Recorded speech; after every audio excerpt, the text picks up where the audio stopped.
കഴിഞ്ഞ ദിവസം സ്റ്റുഡിയോയിൽ പോയപ്പോഴേക്കും അവിടെ ഈ ഒരു ലിപ്സ്റ്റിക്കിൻ്റെ പാക്കേജ് കണ്ടു. അതായത് 3 ലിപ് പ്രോഡക്ട്സ് വന്നിട്ടുള്ളത്. അപ്പോൾ അത് 2 ലിപ് ഗ്ലോസും ഒരു ലിപ്സ്റ്റിക്കും ആയിരുന്നു. ഞാൻ ഫസ്റ്റ് തന്നെ കണ്ണടച്ചിട്ട് ഒരെണ്ണം സെലക്ട് ചെയ്യാമെന്ന് വിചാരിച്ചാൽ ആദ്യം തന്നെ എടുത്ത ഒരു ലിപ് ഗ്ലോസ് ആയിരുന്നു കേട്ടോ.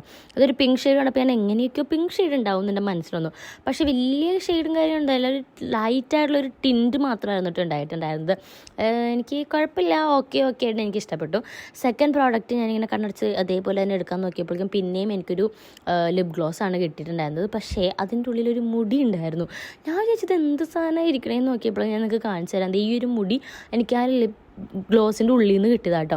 എനിക്കത് തേക്കണോ വേണ്ടത് ഭയങ്കര ഇതുണ്ടായിരുന്നു. പിന്നെ ഞാൻ എന്തായാലും ട്രൈ ചെയ്യാമെന്ന് ചെയ്തു. ഇത് ഭയങ്കര ട്രാൻസ്പെറൻ്റ് ആയിട്ടുള്ള ഒരു ഗ്ലോസി മാത്രമായിരുന്നു. ഒരു കളർ ഉണ്ടായിരുന്നില്ല, കുപ്പിയിൽ കാണുന്ന ഒരു കളർ ഉണ്ടായിരുന്നില്ല കേട്ടോ. എനിക്ക് ഇഷ്ടമായില്ല. പിന്നെ ഈ ഒരു ലിപ്സ്റ്റിക്ക് എൻ്റെ പെർഫെക്റ്റ് ന്യൂഡായിരുന്നു. എനിക്കൊരു പെർഫെക്റ്റ് ന്യൂഡായിരുന്നു. ഒരു ഫെയർ സ്കിൻ ടോണുകാർക്ക് നല്ലതാണ് ചേരുമെന്ന് എനിക്ക് തോന്നുന്നു. എൻ്റെ പെഗ്മെൻറ്റഡ് ലിപ്സുമാണ്, അതുകൊണ്ട് എനിക്ക് വലിയ കാര്യമായിട്ട് ഇഷ്ടപ്പെട്ടില്ല. പിന്നെ ഞാൻ ലിപ്പ് ലൈനർ യൂസ് ചെയ്ത് ട്രൈ ചെയ്യാമെന്ന് നോക്കി. അപ്പോൾ എന്തായാലും നിങ്ങൾക്ക് ഇഷ്ടപ്പെടും.